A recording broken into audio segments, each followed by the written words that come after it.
whole family somehow got tied into this bizarre double effect system with my uncle's family. My dad makes 10 grand a month. Somehow, my uncle's stock account ends up with 20 grand more. My mom goes to the salon for a facial. Then magically, my aunt's rough skin gets twice as smooth and fair for no reason. We saved up forever to move into this bright and spacious condo. Instantly, my uncle's family moves into a townhouse in the same neighborhood. Then came the final exam of the college entrance test. I accidentally drank some tampered water. I powered through the stomach pains to finish my answers. I thought I was done for. But the next moment, emergency responders were rushing my cousin, who had lost control in another test room, to the hospital. As I left the exam hall, my parents were already there to take me to the hospital. They couldn't wrap their heads around it. My grades have always been poor, so I usually have a steady exam nerve. Why would I be so stressed that I had a stomach spasm? My cousin had it worse though. His incident was such a big deal. Top city hospital experts were called for a consultation. They examined him like a lab specimen, but couldn't figure out the cause of his machine gun-like sudden outburst. The experts eventually thought it must be a massive exam pressure that caused it. My grandparents were beside themselves at the hospital. My sweet grandson, the apple of my eye. What did you do to deserve this? Ken always had great grades, and was supposed to be a top university prospect. Who knew he had such immense stress? As I passed the emergency room with its red light glowing, and heard my grandparents' wailing cries, someone who didn't know better might have thought my cousin had passed away. My parents exchanged a glance, unsure if they should approach. The moment my grandma saw me, she came charging like a crazy hen yelling, "You jinx, why are you here? Here to laugh at your cousin being sick, aren't you?" I thought to myself, so even grandma thinks this is funny, huh? My mom stood in front of me, face icy. My dad pushed against grandma. "Mom, what's this all about? Linda's sick too. She just came from another department." Grandma didn't care about me one bit, glaring at me with resentment. "She's sick. Must be her bad luck rubbing off on Ken. She doesn't want Ken getting into a good college." Hearing this, my mom had enough. "My daughter's illness is bad luck, but your precious grandson's isn't?" Ken had that explosive incident, ruining fellow test takers' papers. Now that's real bad luck. So, go ahead and curse all you want, but watch as it all boomerangs right back at Ken. Grandma was stunned silent, her eyes wide. All ready to curse, but now too scared to. Mom saw her reaction and chuckled silently. "Our family's troubles are because of the sins you committed. You keep cursing. My daughter is tough as nails, while your coddled grandson isn't up to handling your karma." Grandma was steaming mad, fists clenched tight, teeth grinding noisily. You could just see her mentally cursing. And it wasn't clean. Grandpa couldn't stand it anymore and barked, "Enough already." He then gave my dad a glare. "Won't you say something too?" Dad hesitantly said, "I've got a stiff tongue just like you, Dad." "You didn't say anything either just now." Grandpa's face turned beet red, and he waved us off. "Get out of here." So out we went. I left feeling relieved and Mom was elated. She used to be refined, but years of sparring with Grandma finally tuned her verbal jabs. Seeing Grandma cornered like that, Mom likely laughed about it till bedtime. Dad's always had Mom's back, especially since Grandma has been excessive all along. The preference for boys over girls, that Grandma considered me unlucky. Years back, my cousin and I were born close together, just an hour apart. Yet, some wandering shaman convinced Grandma that our destinies clashed, asking why Ken should overshadow me. Hearing this, Grandma insisted I be sent off far away.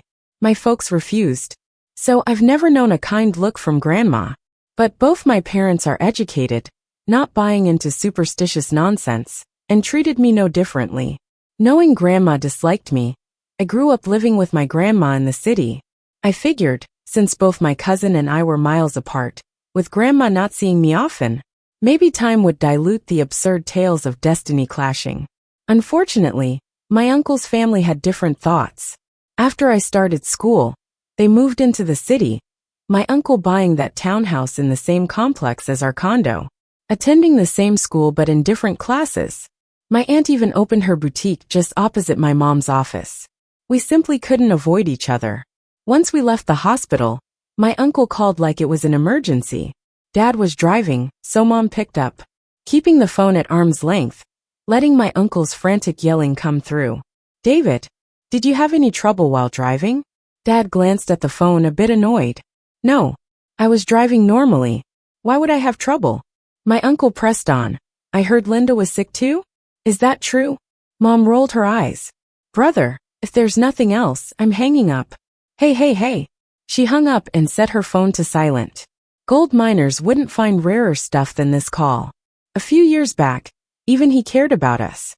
Now, somehow like your mom, he thinks Linda's to blame for Ken's misfortune. Dad softly remarked. Well, my brother didn't exactly say that. Let's not dwell. Both kids having any mishap during finals is bad enough. Mom turned from the passenger seat to comfort me. Linda, just do your best, don't stress too much. While I scrolled through messages from my uncle, now worried about Dad's driving, I frowned slightly. Is your dad really okay driving? Why on earth was my uncle so concerned about it? At our complex's parking lot exit, Mom noticed something strange. There was a scratched patch on the backside of the car. No idea when it happened. Dad took out a Tomcat sticker to cover the scratch. Our finances are tight. Let's deal with it. Getting it fixed costs extra. That night, I stumbled onto my classmate Lily's post on social media. Rough day today. Encountered a biochemical weapon on the exam, and just barely missed a collision outside town. Fingers crossed for the rest of my trip to be incident-free. The picture shows a 3-car pileup on a high bridge. The back of the front car is smashed to smithereens. In one corner of the photo, there's an uncle angrily holding up his phone. What a coincidence, right? That evening, while the TV was covering college entrance exam news, they aired a blurry piece of surveillance footage. You see, my cousin suddenly jumped up and yelled, I can't take this anymore. Just as he took a step, his pants fell. The nearby students all faced the consequences. Their test papers got sprayed with something disgusting. The TV station even blurred out the explosion from my cousin's backside. We haven't turned on the TV in ages. It was only when Dad, tipped off by a friend, changed the channel that we saw that scene. The friend chuckled on the phone. What's the point of blurring his, but they should have done his face. Dad was too embarrassed to say a word. Even with the fuzzy video, anyone familiar could recognize my cousin by his robust physique. He's 6'2", weighs 250 pounds. Once he's down, the more he struggles, the harder it is to get up. Mom switched the channel with a hum. Dad hung up. How could Ken do this? Think his exam results got hurt? Mom shook her head in disappointment. If Ken's affected, Grandma will first yell at Linda. Even if he scores well, Grandma will just mock him before yelling again.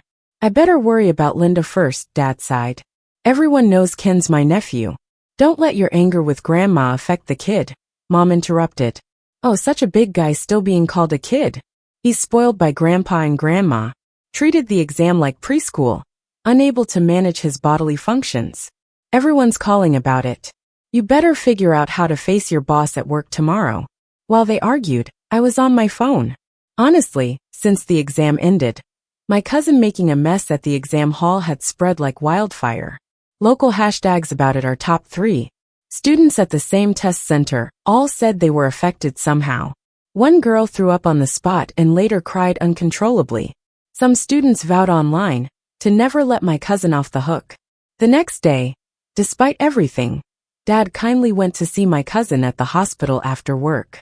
Inside, my cousin was unfazed, gaming away, as if nothing happened. Grandma was beside him, fussing over him with chicken soup. Sweetie, have some soup, she urged. With a look of disdain, he eyed the greasy soup. It stinks. Take it away, I'm not drinking that. The more he rejected her, the more lovingly Grandma smiled. As if feeding him soup was her ultimate act of love. Just a sip, sweetie, she coaxed, one hand with the spoon, the other with the bowl. Her long yellow nails dipped in the broth. Cousin, seeing her get closer, flung his arm in frustration. The thick soup splashed all over Grandma's clothes. Ow. Mom, didn't I tell you not to come? Look, your soup even has feathers. How can I drink it? Dad entered and helped Grandma up. Ken, what is this attitude? Cousin seemed unfazed, speaking like he was looking down on Dad. Uncle, shouldn't you be working instead of being here? Dad was furious. Is this how you treat your elders? Where are your folks? I need to see how they raised you. Cousin smirked. Go ahead, ask. My parents do big business. They're not like you, checking on someone else's kid all day. Just as Dad was about to scold him, Grandma stopped him. Ken just got better. Don't be mean to him. Her wet, oily clothes gave off a particular smell, making Dad step back. Cousin stayed casual on the bed. It's pointless to be nice to me now. Dad seemed baffled. Nice to you? Cousin's attitude was boastful. Yep. Nobody's kind for no reason. My practice scores were top tier. Even if this last test went south, I can pick any Ivy League school. I get it, Uncle. You've no son. And Linda's probably heading to community college. You're here fussing over me, hoping to lean on me in the future, right? Even if our ancestors' tombs bless us, it'd be because of me. Dad was speechless for a moment, then erupted. Get lost, you big lug. Mom, this is all you're spoiling. Messing up the exam room wasn't enough. Now he's spouting junk here. When my cousin heard the term spouting junk, he turned green. Grandma was faster to defend too. Shut up. Who allows you to bring up his gut problem? Ken's issue is colonic irritability. You're just jealous, just insecure because Ken isn't your son. Dad got kicked out of the room. He later recounted everything to Mom. Mom had long since given up on Grandma's hopes. So what? Your mom's treated Linda like that for years. Big Bro's stock ventures are booming. Now Ken's heading for a good college, so your mom's not interested in you anymore. Dad snickered in grievance. Not having a son and needing a nephew's help, talking about ancestral blessings, is not stuff young folks say. It's what my parents and my brother's family must have drummed into Ken's head. I thought I still mattered to my brother. After all, we got houses in the same neighborhood. Our kids were schoolmates for years. He checked up on me regularly, pretending to care. Now, obviously just comparing and bragging. Mom was unimpressed. Years back, my sister-in-law ran a boutique across from my work. My coworker stopped by. She asked if we were coworkers. Then pried about salaries, benefits, total earnings. When my colleague didn't share, she turned sour, leaving the store calling them poor. That's not how you show concern for family. Clearly, scared a brother might struggle, but also afraid he's living it up. My parents were still angrily discussing something. I wasn't really paying attention. Looking back, my uncle's family definitely kept what seemed like an ordinary, but constant eye on us. Normally, my uncle and aunt would subtly inquire about our family's income. Once they found out, they'd always seem either pleased, dissatisfied, or have a why can't you do better vibe. So things seemed pretty normal at first. That changed when my cousin and I started elementary school together. I really didn't have a knack for studying. I tried really hard, but I was always just average or below in class. My cousin, on the other hand, seemed to play all day, but still managed to score at the top of the class. Initially, my parents tried everything to help me improve. They signed me up for tutoring and had me do endless practice problems. But after years of effort, they concluded that I was without a doubt just average. Meanwhile, my cousin was a natural genius. This meant I was often the target of teasing. Feeling frustrated, I started organizing my test papers from the past year. Before exams, many classmates just tore up their books and tests and threw the paper into the air, like a grand farewell to their school years. But I held on to mine, thinking I could at least sell the paper for some cash. Might as well get a few bucks for my effort, right? Even though it wasn't worth much, my grades weren't either. Suddenly, I got a notification from my phone. It was from the school's message board. A popular post written by a junior was pushed to me. The title was something like, "Don't idolize the study gods, especially when they're full of it." Turned out, this junior had spent a lot of money to buy my cousin's study notes. She hoped to get some killer insights from them. But all she got was a pile of useless old books that were mostly blank or filled with random doodles. Some pages even had my cousin's blunt comments about the girls at school. Stuff like who was worth hooking up with, and more vulgar nonsense. It was less like study notes and more like crude gossip. When the junior tried to return the materials, my cousin refused and had the nerve to lecture her. He boasted, "Even if I bombed the last test, my scores are definitely over 700. Just admire me, stop picking fights. Wait till my results come out and shut you up." Little witch. That junior was furious and wrote an exhaustive post venting her anger. She ended it saying, "I'll see just how well this weirdo does on his exams." A score over 700? My cousin had made the honor roll before. Meanwhile, my grades were horrible. My parents, out of kindness, never compared me to him. But I quickly found my cousin's most recent exam scores. My scores, 360356345. His scores, 720712690. My scores lingered around 350, while his were always more than double mine. That couldn't be a coincidence. I couldn't sleep one night. I pulled out all my cousin's major exam scores from high school, middle school, and even elementary school to compare. In every important exam, his scores were always twice my failed scores. For other minor tests, his scores were nearly double too. As dawn broke, I sat amid a mess of books, tests, and notes. I wasn't sure what I'd discovered, but everything just doubled. Double everything. Double kill. It felt like witchcraft. The next morning, my parents were getting ready for work. They were shocked by how pale I looked. My mom glared at me, "Linda, just because exams are over doesn't mean you should waste away." My dad sighed heavily. "We didn't expect you to get into an Ivy League school, but don't lose it after exams." I sipped my soy milk, feeling defeated. Maybe I'm just unlucky. My mom looked alarmed. "Don't talk nonsense. Your grandma's old curse doesn't define you." My dad said firmly, "Linda, you can't talk like that.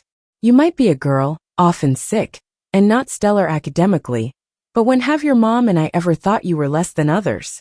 If you start believing you're inadequate, you'll give up whenever you face hard times. You can't talk like that anymore." Before he finished, his phone buzzed. It was a call from Grandma. "Dad, something's wrong. Ken passed out after gaming all night." Grandma's cries were loud enough that Mom and I heard everything without speakerphone. Dad shouted back, "Why'd you let him play all night?" Grandma sounded defensive. "He wouldn't listen to me." Dad asked, "Where's my brother and his wife?" "They were fighting since yesterday, and finally calmed down this morning. They might come over." Dad laughed sarcastically. "Might? Either they will or they won't." "What does might mean?" "Ken yelled at me yesterday. Why should I care? Let his own parents deal with him."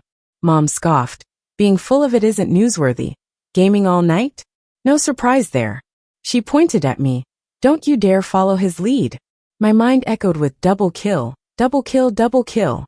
Like in a game. My bellyache equaled my cousin's binge gaming aftermath. Dad's car getting sideswiped equaled my uncle's car being rear-ended. My all-nighter equaled my cousin not sleeping for a day and night. My parents arguing about Ken equaled my uncle and aunt having a huge fight. And then there are my lousy scores, and my cousin's annoyingly high scores. What a creepy coincidence. What a clever double buff. Is everyone in my family living a life that's somehow a reference to my uncle's family, replicating every fortune and misfortune in double? Is there some kind of cheat code in this world that my uncle's family has mastered? How is this even possible? Next, I was like obsessed, trying to verify the possibility of this double effect.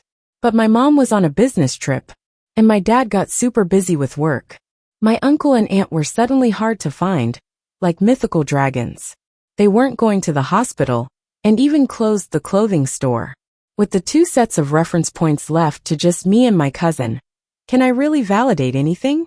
My cousin was discharged from the hospital. The news about his diarrhea was too shocking. So he went to live with our grandparents in the countryside. No way was I going to stay with my grandparents and be annoying. Instead, I endlessly searched online for explanations and occurrences of such phenomena. I followed a whole bunch of sci-fi, fantasy, and paranormal accounts. It gave me the creeps. Back home, my cousin was just as unsettled. He kept saying he was scared, but also curious, thrilled, excited. His mood swung wildly, his heart pounding. Grandma thought maybe his health wasn't back to normal, so she took him to the hospital again. The doctor said after hearing my cousin's description, she should find a therapist for him. Grandma just scoffed. "My precious grandson can't have any mental problems." The doctor told her to do whatever she wanted.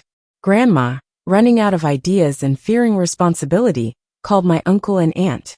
My uncle said he was busy and didn't have time to deal with this, telling her to call the kid's mom. Then he asked what was up with my dad. My aunt was on a trip, broke her leg, and was in the hospital with a caregiver. After venting at Grandma, asked her how my mom was doing. Grandma was confused and unable to face my parents, urgently turned her attention to me. Linda, where are your parents? Why aren't they answering my calls? I dodged the question and hung up. My dad's company was having problems, leaving him working and living there. So busy he couldn't even text me back. My mom sprained her ankle buying souvenirs during her trip, decided to continue her business trip till her ankle healed. Comparing the situations in my family and my uncle's, I could only call it a coincidence. There was no solid evidence, until the day I checked my college entrance exam scores. I wasn't expecting much from my scores. My parents had already set aside the tuition for a private college. But when I refreshed the webpage, the 480 score blinded my eyes that had seen nothing but mediocre grades for 18 years. Oh snap! The heavens finally smiled upon me. Thank you God, thank you world, and thank you my freaking self. As I was celebrating like crazy, my cousin called me. I picked up by reflex. He was yelling at the top of his lungs, seeming to have a meltdown. Linda, aren't you a failure? How did you score so well? I immediately snapped out of it. No way. Ken, who do you think you are calling me names? Are you out of your mind? You, who usually scores over 700, think my score is good? Has your brain gone haywire too? Ken, utterly frustrated, started crying. I already talked to your teachers. You scored 480. You've been a failure for 18 years. How did you overperform? You just wait. I'm not done with you. Yeah. I kept lashing back. Are you crazy? You call 480 a good score? Go ask anyone on the street if that score is getting you into your fancy university? And you call me a failure? Ken, I'm not done with you either. For 18 years, I wouldn't have dared talk to Ken like this. Now that I've overperformed in the college entrance exam, I'm ridiculously confident. As I hung up, I suddenly thought of something crucial. There's no such thing as a 960 on the college entrance exam. So how did Ken actually score? Rumor had it before the results came out. Grandpa was boasting loudly among the villagers. Said he scored over 700. Not just in recent generations here. Even in the city, that's rare. This grandchild of mine, Ken, is bound to be the pride of the city. By then, the village chief will have to set up a new family tree for my grandson. Someone asked about my parents and me. Oh, David, just the same old, said he's a co-founder but barely earns like a cowboy. My eldest son, casually dabbling in the stock market, makes twice his miserable earnings. And his daughter, ain't too bright. Her scores will only get her into a vocational college. What a disgrace. Grandma, meanwhile, was proudly flaunting among her fellow villagers, boasting the aura of a future top scorer. My eldest and his wife are big shots, so busy they couldn't come. This grandson, whom I've raised single-handedly, barely supervised by his parents, still scored over 700. All 3 mock exams were that score. Ken is surely our village's first in a prestigious university. Outside the village office, everyone, including the village chief and elders, all awaited eagerly for the top scorer to hail from their village. All other candidates of that cohort from the village couldn't remotely score like Ken. Shoulders seemed to slump in his presence. Ken was beaming with a regal aura. Curious students from the same village couldn't help but ask for tips from the genius. Just have fun, relax. On the exam the answers just pop into your head. I'm not even trying hard, just transferring the standard answers, that's how it goes. After all, I'm a pretty average small genius with over 700 scores, right? No matter how annoying it was, there was always something to say. A village official even set up a big screen. Made sure as soon as the computers projected it, the whole village could see immediately. Half an hour before scores came out, a group showed up at the village entrance. They were storming around, asking whoever they could find, "Where's Grandpa?" When the puzzled villagers pointed the way, they marched right to the village hall and barked. "Mike, you think you can dodge your debts by hiding? Get your ass out here." Grandpa, caught in the middle of bragging, shook violently, nearly choking on his own saliva. Grandma, who'd been showing off, was so scared she sat and missed the bench, yelping and hollering. At the mention of debt collection, villagers scattered away automatically. Grandpa was coughing so hard his face turned red, shaking like a leaf in the wind. Grandma cried and begged someone to help her up. The leader among the debt collectors hesitated.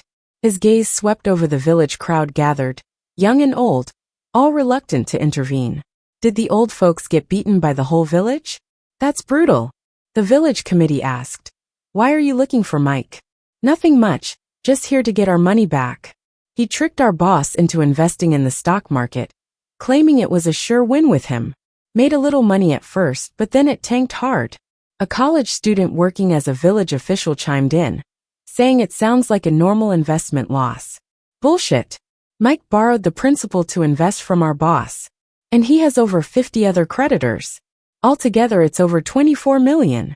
Where is he? Since I can't find him, is it wrong to look for his parents or his son? His son is easy to spot. He's the one who famously got diarrhea during the college entrance exams. The grandparents' faces fell red with shame. His cousin felt immediate humiliation. Everyone present gave him looks of disgust and disdain. One of the students who'd been outperformed snapped to action. He sneaked over to the computer, typed into the system. The scores were released. Ken scored 240. A jaw-dropping moment. Everyone saw the screen, including the debt collectors. The lead murmured, Ken. No way. Ken is Mike's son. The one from the diarrhea incident. The cousin's bulky figure stood out in the crowd. No need for the debt collectors to chase, they surrounded him. His massive frame shook with fear. His face was a mix of shock and collapse, tears and snot everywhere. Impossible. No way. Give me a phone, I need to call my teacher. Linda, you're killing me here. When I shared the good news of my stellar exam results in our family group chat, my parents, who hadn't been home in weeks, responded seriously. Linda, wait for us to get home. When my exhausted parents returned, they sat at the table and told me the truth. Dad had been humiliated at work. His signed supplier had run off with all the money. Mom hadn't been traveling for work. She was helping Dad chase down debts. Dad looked defeated, his hair messy. The company wants him to recover the funds ASAP, or he'll lose his job. Mom's face was pale. She sniffled. It's okay if he loses his job. They haven't paid salaries for 6 months, and there have been protests. Mom's office has been cutting benefits too, leaving only a base salary of $2,000 or $3,000. When your dad's issue came up, I took leave without pay. I had so many questions, but all I did was quietly ask, Mom, how did you sprain your ankle? She'd heard someone spotted the supplier nearby and chased after him, but sprained it. She's better now. Dad chimed in excitedly.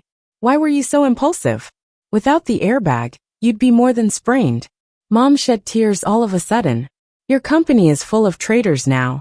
You've been the loyal worker, yet they falsely accuse you of fraud? The lawyer says the evidence is stacked against you. If we can't find the supplier, you'll be on the hook for millions. I can help repay, but what about Linda? We didn't want to tell you, Linda.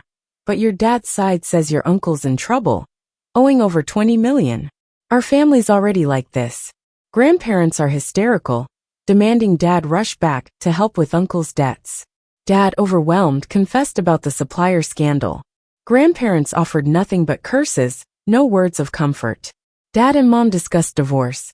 I'll drive for Uber, deliver food, or work construction to repay the debts. Linda stays with you so you can live a normal life. Mom won't agree. Are you trying to destroy yourself? You screw up, and you want a divorce? Where are your parents? Your brother? Your brother owes money. Debt collectors come. Your parents fork out $600K. Same parents, but why are they only helping your brother? Dad, previously dejected, stirred with emotion. Because they don't value me. Despite all my efforts, they play favorites, never investing money or emotion in me. I worked my way into the city, no resources, no connections. Brother's city rentals and travel, funded by them. When our lives improved, theirs did too, they ignored me further.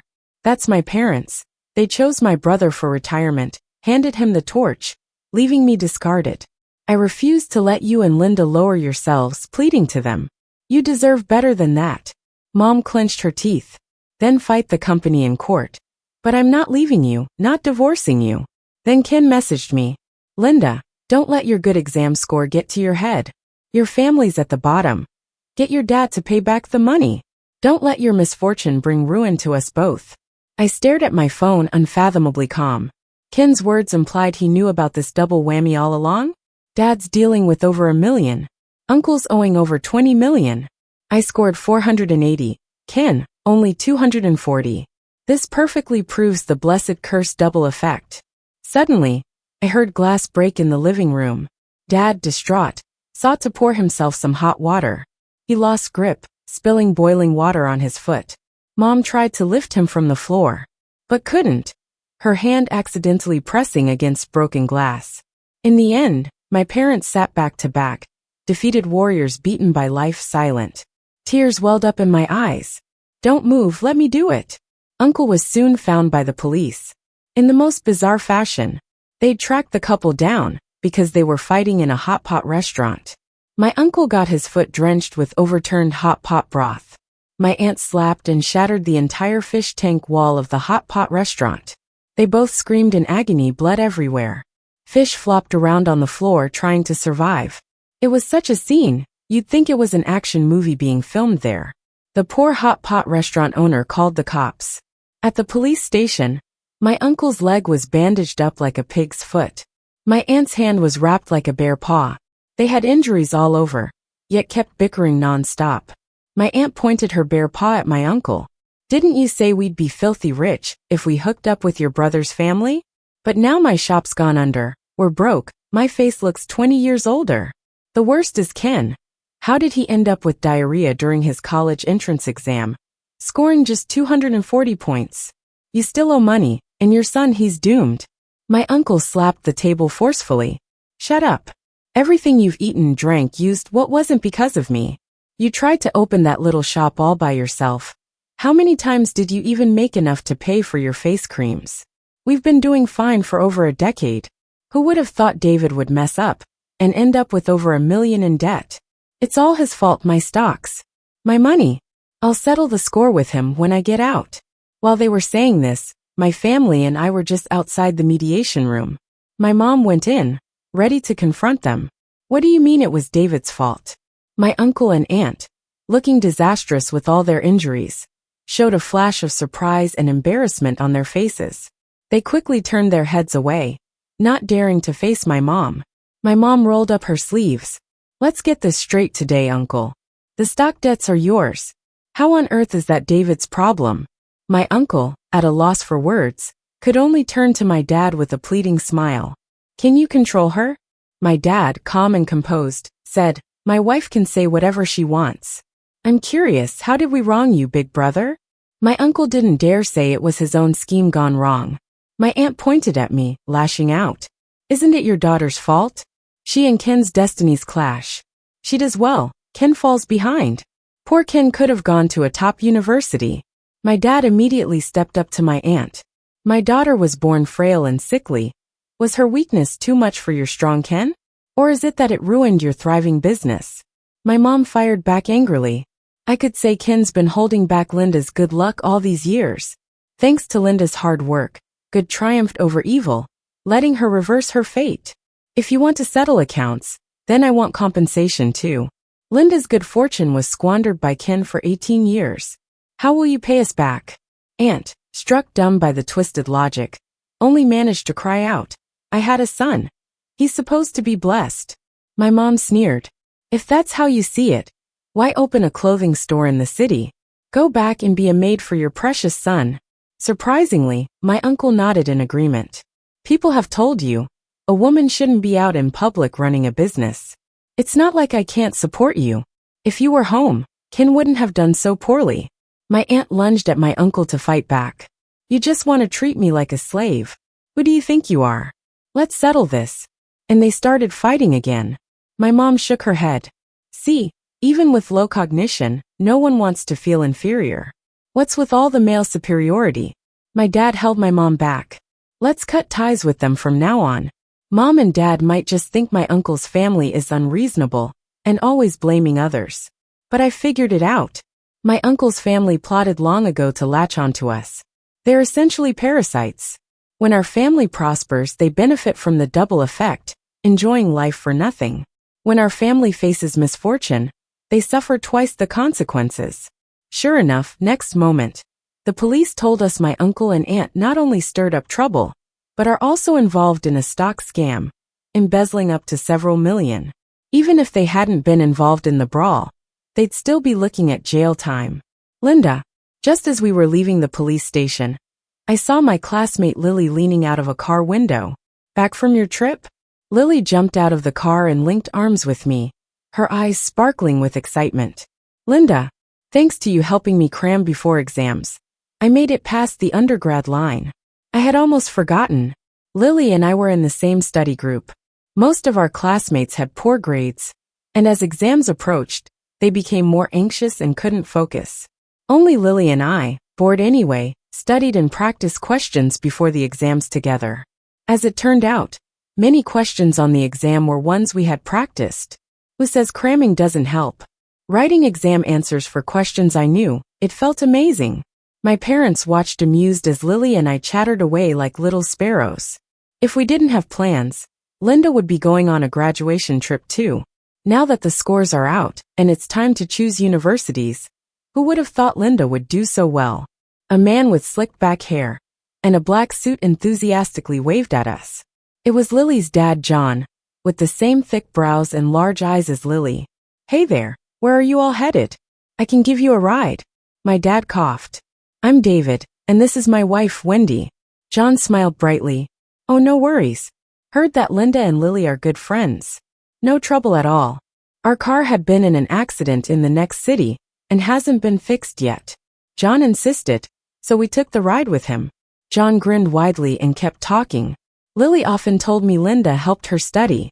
I'm not the brightest, and Lily's grades weren't great either. I had planned to send her to an expensive private university, then back to work at our family business. But guess what? She made the undergrad cut. And even though it's at the bottom of the list, I'm thrilled. My parents exchanged a look, speechless, as if saying, a struggling student teaching another struggling student, one daring to teach, the other daring to learn. Lily chimed in.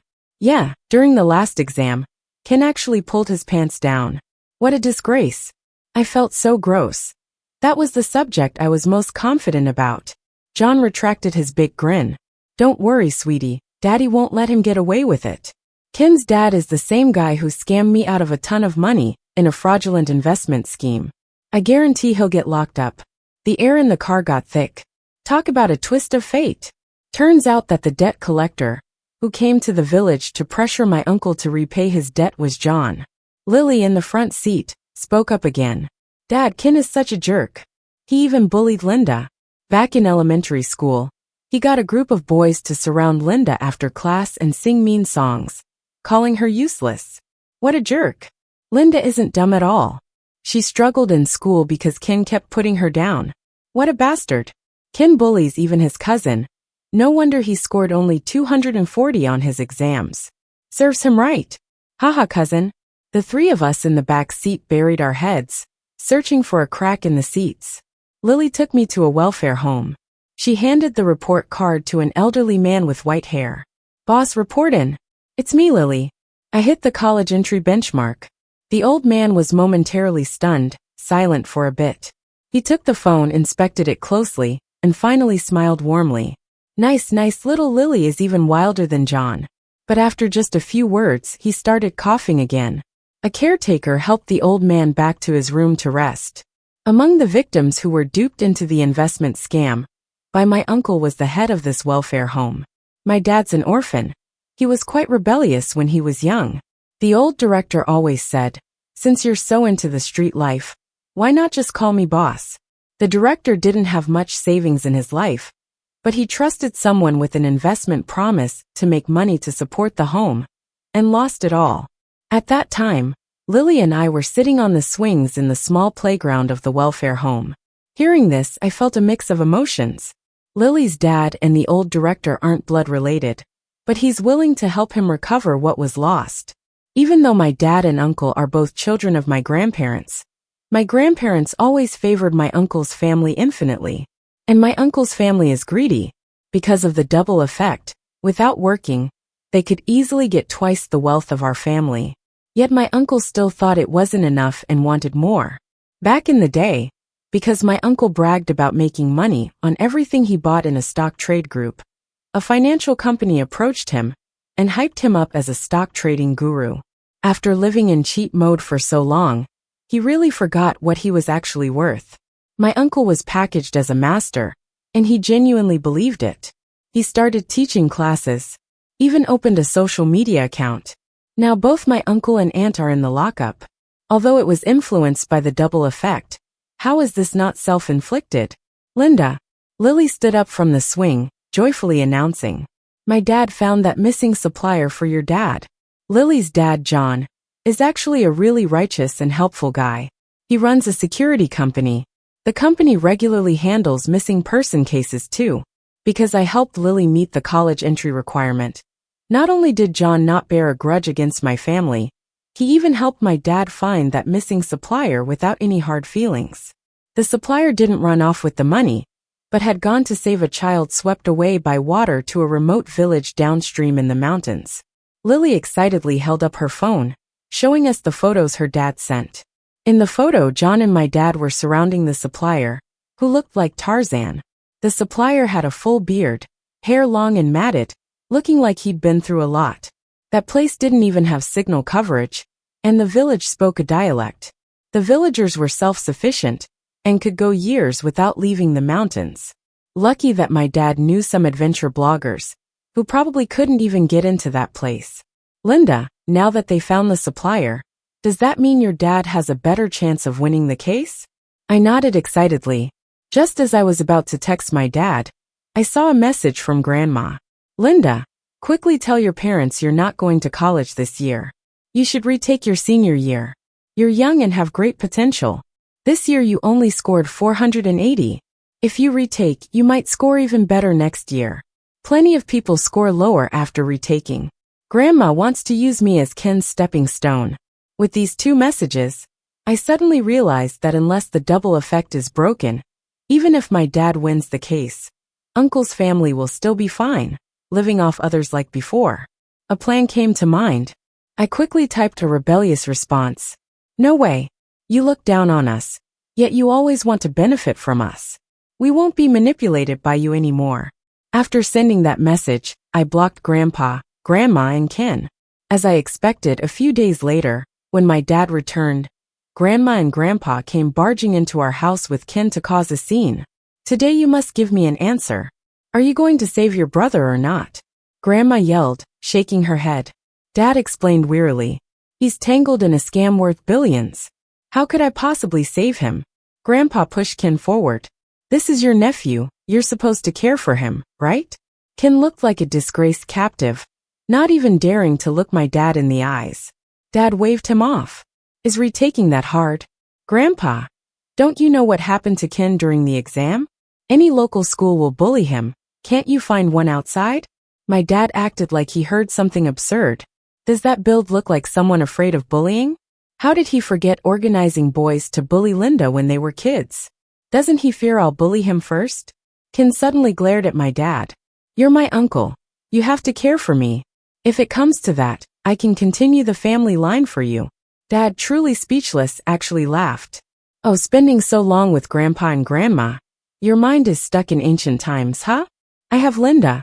Why would I need you for anything? Linda's a daughter and a school slacker. Mom and Dad, you don't like her, and I can't change your minds. But Linda didn't let me down. Her college entrance exam results made me proud. And this case's turning point was due to her connections, which led me to the crucial witness.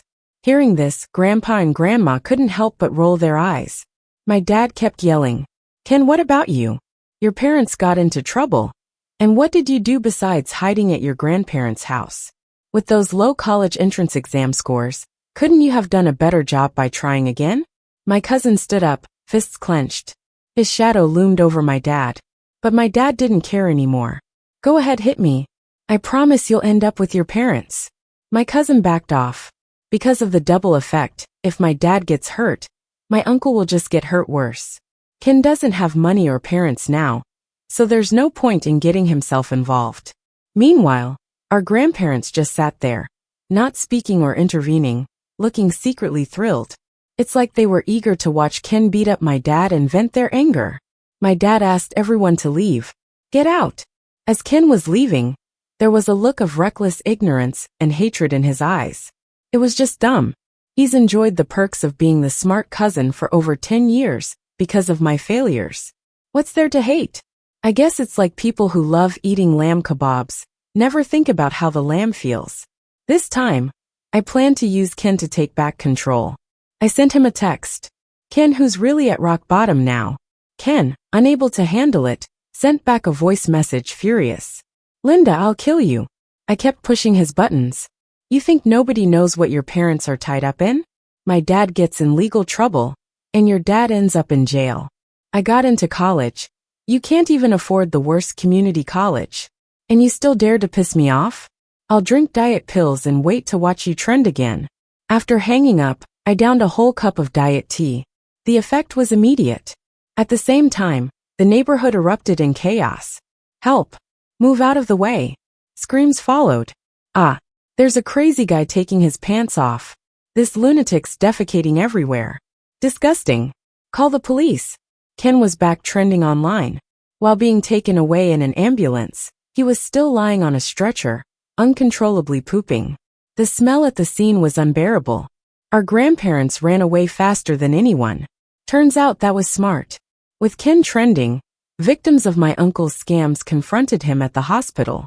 Ken begged for mercy, crying. The victims had no sympathy for him. In a few quick moves, they got him to voluntarily pay back thousands. Ha! Those thousands were the last bit of cash his stepmother left for him. Now, with no money, he had to head back to the countryside to his grandparents. In the same village, there were also victims of my uncle's scams who came knocking every day. Even the grandparents couldn't stay. So they locked their doors and fled. But that didn't stop Ken.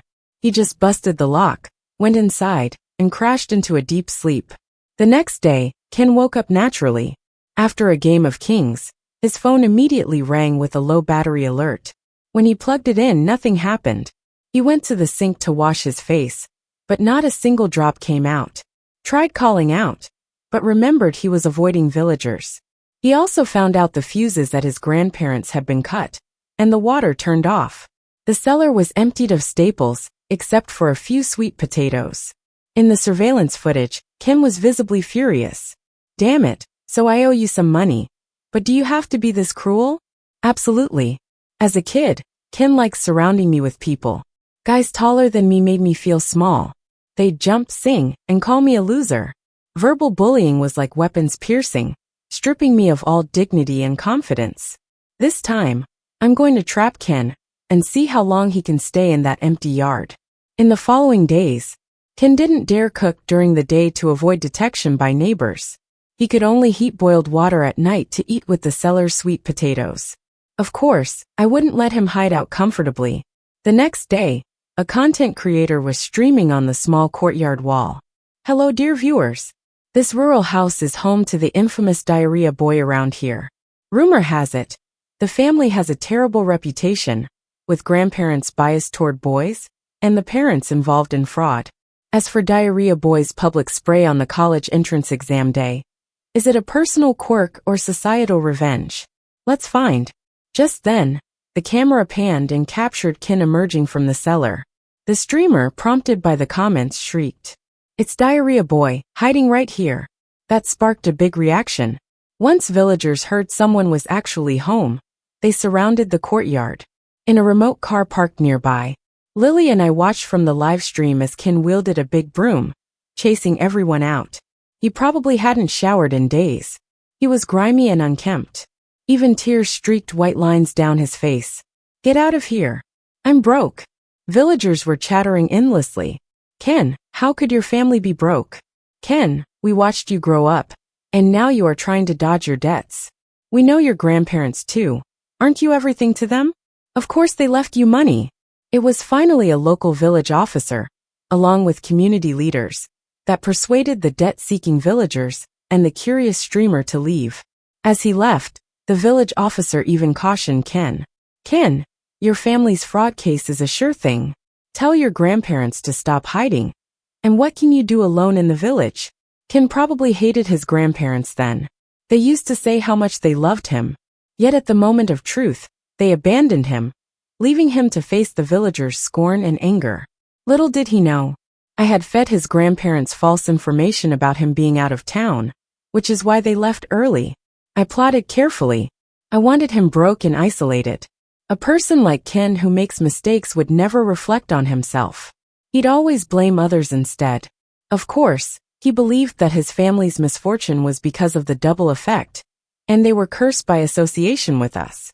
This chaos today, Ken was growing desperate to have the double effect lifted. In the middle of the night, Ken did exactly as expected, escaping under the cover of darkness. Lily's family's bodyguards followed him all the way. Ken ran deep into the woods in a remote area, so his bodyguards stayed back to avoid being spotted. I could hear Ken mumbling something about a spirit, unbinding, and releasing his parents. In the silent forest, only Ken's voice echoed, as if he was bargaining with someone. He didn't leave the woods until sunrise, looking defeated. The bodyguards followed Ken. Lily and I went into the woods. Inside the forest was an old clay shrine, dedicated to local spirits and mountain gods. Ken had kicked off the clay roof, revealing a thin, palm-sized black card. As I reached out to touch it, a mechanical voice suddenly rang out. Foolish, greedy humans. My eyes widened. Lily was startled by my expression. Linda, what's the matter? I asked, did you hear someone speaking? Lily shook her head, tugging my sleeve nervously. Linda, what did you hear? I'm scared. The electronic voice spoke again. Not every human brainwave can connect with my signal. You're lucky. Speak. Do you want to trade cheap offerings with me too? I took a deep breath and gave Lily a reassuring look to calm her down. Are you a god or a demon? The voice paused. Since the first human found me, you've all called me the Great Spirit. I frowned. So, what exactly are you? The voice replied. In today's terms, I'm an AI system created by a more advanced civilization. I was too shocked to speak. Oh my God, there really is a system. The system explained its origin to me. Long ago, during a space trip, a user dropped it on Earth. Over time, it has passed through many human hands. Not all could communicate with it via brainwaves. Even those who could weren't as advanced as the civilization that created it. To them, the system's black card was seen as divine. It was incorporated into statues and carved idols. In the last 100 years, the temple housing it was destroyed by war. Someone with faith mixed it back into clay, forming the unremarkable shrine in the forest. I asked directly, did you bind my family to some double effect system? The system answered simply yes. I asked, why did you do that? Years ago, an elderly couple earnestly prayed before me. Their younger son had a successful career, and they wished for their older son's family to achieve the same success, ensuring their only grandson would also prosper. I was baffled. They asked, and you just agreed? The system answered as if it was no big deal. I agreed because it was merely a simple double effect function. My only condition was that they build a bigger temple for me so more could worship. I was speechless. I couldn't tell if the system was naive, or if my grandparents were too cunning. How could they not keep this effective spirit to themselves? Why would they share it with others? But I forgot that the system could read my brainwaves. Some things didn't need to be said out loud. The system spoke coldly. I am certainly aware of human greed. The so-called double effect always had a glitch. Human fate has too many variables. Your father worked hard in his youth and had a successful career midlife, yet he was still framed. Your mother had a prestigious job, but when societal progress limited it, her benefits were cut. You weren't a great student, but through persistence you excelled at exams. There's an old saying in this land, share fortune, share misfortune. I whispered, but that's not fair. Outcomes, whether good or bad, shouldn't be baseless. My family's success was earned by my parents' hard work. My uncle's family just got lucky. Even in difficult times, my parents worked together to find solutions. If my dad wins his court case, and we get through this, will my uncle also be exonerated and continue gaining double our wealth? The system didn't answer. I pressed on. Won't my uncle have to face consequences for his fraud against the victims? Still no answer. My voice shook, but I continued. There's no such thing as absolute fairness, but we shouldn't forcefully apply shared fortune and misfortune. My dad will win his case, because he's been framed and can prove his innocence. My uncle's fraud is a fact, and no one can pardon him in place of the victims. His family's undeserved benefits began with greedy desires, which is wrong. Finally, the system spoke. So, you tricked your cousin into finding me to undo your grandparents' request? Realizing the system had caught on to my final intent, I said decisively yes. You're still just a flawed system. Even gods shouldn't randomly alter ordinary lives. The system was silent for a long time. It was so long, it filled me with sadness. Lily remained by my side, looking worried as I talked to myself. When I and the system finally fell silent, she gently placed her hand on my shoulder. I couldn't hold back anymore. Tears streamed down my face. Then the system let out a sigh resembling a human's. I do have flaws, because I can't differentiate between good and evil in human morality. I can only perceive how deeply a person holds their wish. Your grandparents had a deep wish, so even with logical flaws, I fulfilled their double effect for my goals. This time, your wish to undo it is much deeper, so I can grant it. Unbinding the double effect didn't feel any different. Life in the forest continued. The wind blew, birds chirped. When the system announced the undoing, I couldn't help but ask another question. You said you fulfilled Grandma and Grandpa's wish for your own purpose. What's your purpose anyway? The system explained. My only condition was that they help build me a bigger temple. Then more people could come and worship. This way, I can understand the outside world through human brainwaves. Plus, I could connect with more people who are on the same frequency as me. If I can find people among them who aspire to higher civilizations and ally with them, I might get in touch with the civilization that created me.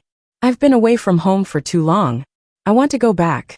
I was puzzled, but Grandma and Grandpa haven't fulfilled their promise for years. Why have you continued with the double effect? The system finally said. Before your grandparents came, I hadn't communicated with people on the same brainwave frequency for almost 100 years. They were my only hope. But now, I've decided not to pin my hopes on any human anymore. It's time to shut down and go into sleep mode. I held the little black card and returned to the city. I never heard the system speak to me again. It had accumulated enough disappointment in its long coexistence with humans. Going into sleep might be a good thing. When someday, human civilization truly advances to the same level as its creator, it won't be too late for it to wake up. My dad won the lawsuit without a fight. The supplier came back to town and immediately sued my dad's company. They exposed the high-ranking executive who framed my dad to pocket a cut. My dad submitted his resignation and paid a visit to the tax department. The CEO personally called my dad saying we should keep things amicable for the future. My dad said, "When your brother-in-law accused me of owing over $1 million to put me in jail, where were you?" Then he hung up and removed the SIM card. It wasn't long before my dad's old company crumbled under various negative news and infighting among the management. Our family came back strong, but there was still one unresolved problem. Grandma and Grandpa found out Dad's lawsuit was resolved, so they came back causing trouble. Ken didn't dare to come along this time. He's a celebrity now. Everywhere he goes, people record him with their phones, mocking him as the loose stool kid. "You must give me money for Ken's education." My dad looked down, took a drag, and put out his cigarette. He just looked at Grandma and Grandpa without a word. Grandma was intimidated and stayed silent. Finally, Grandpa spoke. "If you're struggling, a little less is fine." My dad straightforwardly asked Grandpa for support. "Dad, I don't have any money, but you must support my family, even a little." Grandpa's face turned pale with anger. "Are you useless, daring to ask such a thing?" My dad nodded. "I am useless and so is my family. Otherwise, why would Ken dare ask me for money? Why shouldn't I ask you for money?" Then came the sound of things being smashed. My mom and I came out of the kitchen.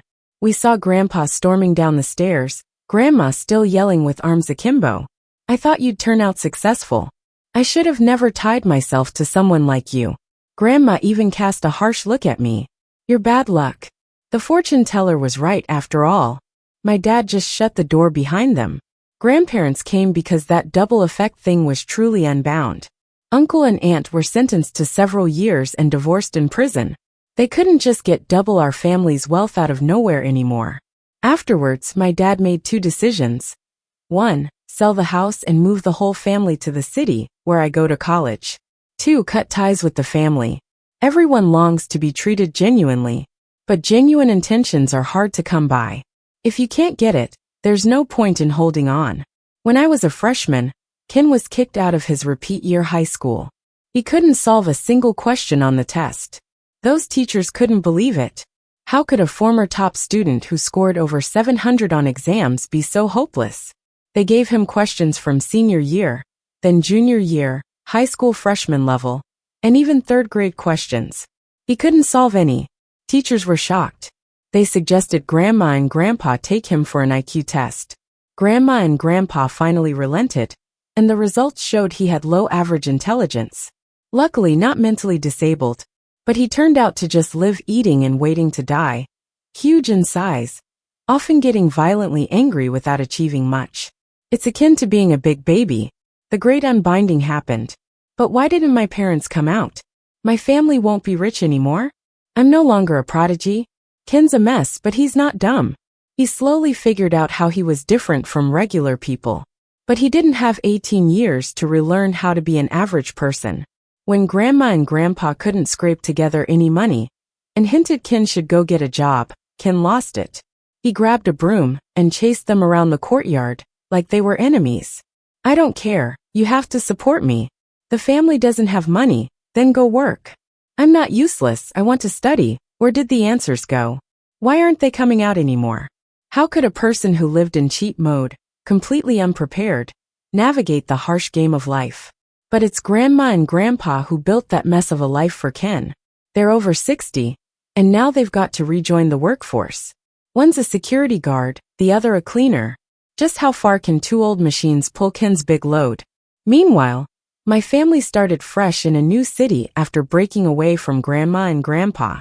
The end.